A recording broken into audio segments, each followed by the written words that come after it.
Chapter 3. More Money Troubles. And soon now the doctor began to make money again. His sister Sarah bought a new dress and was happy. Some of the animals who came to see him were so sick that they had to stay at the doctor's house for a week, and when they were getting better they used to sit in chairs on the lawn. And often, even after they got well, they did not want to go away. They liked the doctor and his house so much, and he never had the heart to refuse them when they asked if they could stay with him. So in this way, he went on getting more and more pets.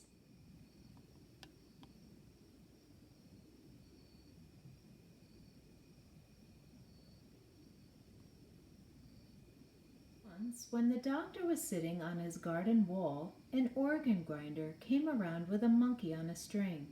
The doctor saw at once that the monkey's collar was too tight and that he was dirty and unhappy. So he took the monkey away from the organ grinder, gave the man a coin, and told him to go. The monkey stayed with Dr. Dolittle and had a good home. The other animals in the house called him Chi-Chi, which is a common word in monkey language, meaning ginger. And another time, when the circus came to Puddleby, the crocodile, who had a bad toothache, escaped at night and came to the doctor's garden.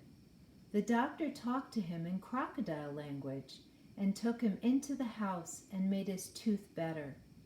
But when the crocodile saw what a nice house it was, he wanted to live with the doctor too. He asked if he could sleep in the fish pond if he promised not to eat the fish. When the circus men came to take him back, he got so wild and savage that he frightened them away. But to everyone in the house, he was always as gentle as a kitten. But now, the old ladies grew afraid to send their lap dogs to Dr. Dolittle because of the crocodile. The farmers wouldn't believe that he would not eat the lambs and sick calves they brought to be cured. So the doctor went to the crocodile and told him he must go back to his circus. But he wept such big tears and begged so hard to stay that the doctor didn't have the heart to make him leave. So then the doctor's sister came to him and said, "John, you must send that creature away. Now the farmers and the old ladies are afraid to send their animals to you. Now we shall be poor again. This is the last straw. I will no longer be housekeeper for you if you don't send away that alligator." "It isn't an alligator," said the doctor. "It's a crocodile." "I don't care what you call it," said his sister. "It's an awful thing to find under the bed. I won't have it in the house." "But he has promised me," the doctor answered, "that he will not bite anyone. He doesn't like the circus, and I don't have the money to send him back to Africa where he comes from. He minds his own business, and he is very well behaved. Don't be so fussy." "I tell you, I will not have him around," said Sarah. "He eats the kitchen flooring. If you don't send him away this minute, I'll go and get married." "All right," said the doctor. "Go and get married. It can't be helped." And he put on his hat and went out into the garden. So Sarah Dolittle packed up her things and went off, and the doctor was left all alone with his animal family. And very soon he was poorer than he had ever been before. With all these mouths to fill and the house to look after, things began to look very difficult. But the doctor didn't worry at all. "Money is a nuisance," he used to say. "We'd all be much better off if it had never been invented. What does money matter so long as we are happy?" But soon the animals themselves began to get worried, and one evening, as they began talking it over amongst themselves in whispers, and the owl Tutu, who was good at math, figured it out, that there was only money enough left to last another week if they each had one meal a day and no more.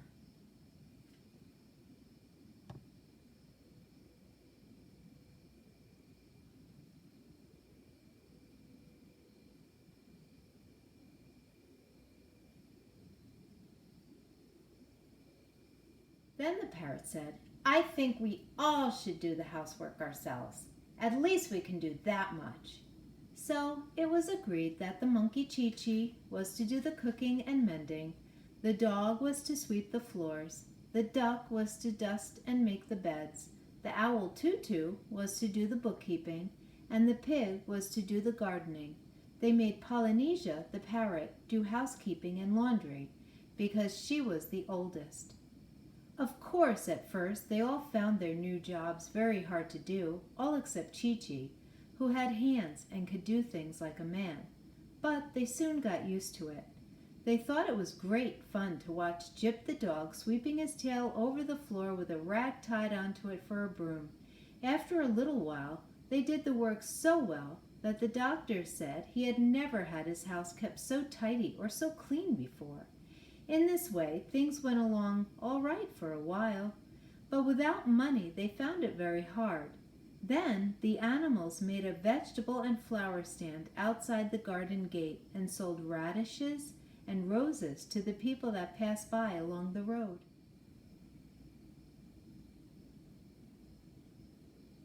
But still, they didn't seem to make enough money to pay all the bills.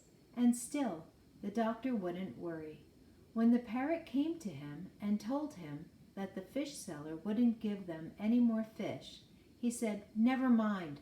So long as the hens lay eggs and the cow gives milk, we can have omelets and creamy cheese. And there are plenty of vegetables left in the garden. The winter is still a long way off. Don't fuss." But the snow came early that year. The old lame horse hauled in wood from the forest outside the town so they can have a big fire in the kitchen. Still, most of the vegetables in the garden were gone, and the rest were covered with snow, and many of the animals were really hungry.